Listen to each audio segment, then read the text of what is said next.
Powerful అయ్యేటప్పటికి. అవును.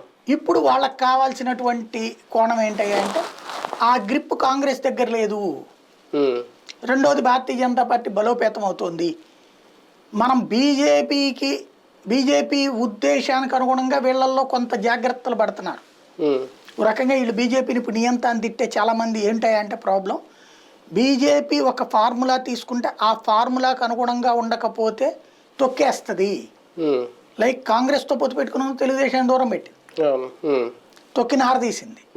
ఇవాళ ఎందుకు అయోధ్యకి వెళ్ళి సింగల్గా మామూలుగా చంద్రబాబు గారు వెళ్తుంటే అటొక 50 ఇటొక 50 మంది మనుషులు ఉండాలా, వెనకాల బౌన్సర్స్ లేకపోతే ఆయనకి కనీసం మంచినీళ్ళు కూడా తాగడే.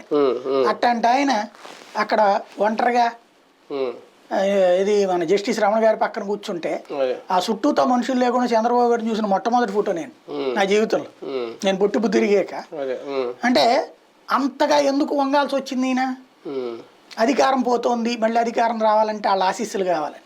పవన్ కళ్యాణ్ మీకు తెలుసు కదా, ఇక్కడ అడుగు పెడితే వెనకాల విప్లవం, నినాదాలు, కేకలు, వేలలు, ఆయన్నే లాగి కింద పడేసేసి అంతటి అభిమానం. అంతటి మనిషి తనే సెల్ఫీ తీసుకునే స్టైల్లోకి వచ్చి ఎందుకు